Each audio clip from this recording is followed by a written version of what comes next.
ഹിന്ദുമത വിശ്വാസിയാണെന്ന് പറഞ്ഞതിന്റെ പേരിൽ ഒരുപാട് അനുഭവിച്ചുവെന്ന് നടി അനുശ്രീ. ഹിന്ദു എന്നത് ഒരു മതമല്ലെന്നും ഒരു സംസ്കാരമാണെന്നും അനുശ്രീ പറഞ്ഞു. കൊട്ടാരക്കര ഹിന്ദു ഏകതാ സമ്മേളനത്തിൽ പങ്കെടുത്ത് സംസാരിക്കുകയായിരുന്നു നടി. തനിക്ക് വലുത് തന്റെ വിശ്വാസങ്ങളാണെന്നും അനുശ്രീ പറഞ്ഞു.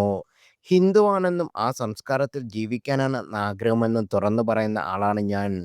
എവിടെയും അത് മറച്ചു വച്ചിട്ടില്ല. എൻ്റെ വിശ്വാസങ്ങളാണ് എനിക്ക് ഏറ്റവും വലുതെന്ന് എപ്പോഴും തുറന്നു പറഞ്ഞിട്ടുമുണ്ട്. ആ തുറന്നു പറച്ചിലിന്റെ പേരിൽ ഭവിഷ്യത്തുകൾ അനുഭവിച്ചിട്ടുമുണ്ട്. നന്നായിട്ട് അനുഭവിച്ചു. പക്ഷേ അതിൽ കുറ്റബോധം തോന്നിയിട്ടില്ല. വിശ്വാസങ്ങളെ മുറുകെ പിടിക്കുന്നതിൽ അഭിമാനക്കുറവും തോന്നിയിട്ടില്ല എന്ന് അനുശ്രീ പറഞ്ഞു.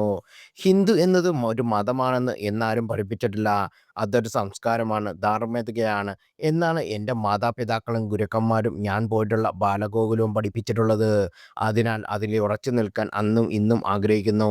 അന്ന് ബാലഗോകുലത്തിൽ പോയത് കൊണ്ടായിരിക്കാം ഈ സംസ്കാരത്തോട് അത്രയും ഉറപ്പോടെ നിൽക്കാൻ സാധിക്കുന്നത് എന്നും താരം പറഞ്ഞു. ഇപ്പോഴത്തെ കുട്ടികൾക്ക് എന്താണ് ഹൈന്ദവ മതമെന്നും എന്താണ് നമ്മുടെ സംസ്കാരമെന്നും അറിയില്ല. ഞങ്ങൾ ബാലഗോകുലത്തിൽ പോയിരുന്നത് മതത്തെക്കുറിച്ച് അറിയാനും മതതീവ്രവാദം നടത്താനുമല്ല, കഥകൾ കേൾക്കാനും നമ്മുടെ കടമകൾ അറിയാനുമാണ്. ഇപ്പോഴത്തെ തലമുറയ്ക്ക് അതിൽ താല്പര്യമുണ്ടോ എന്നത് സംശയമുണ്ട്. അതിനാൽ നമ്മുടെ സംസ്കാരമാണ് താഴേക്ക് പോകുന്നതെന്നും അനുശ്രീ പറഞ്ഞു.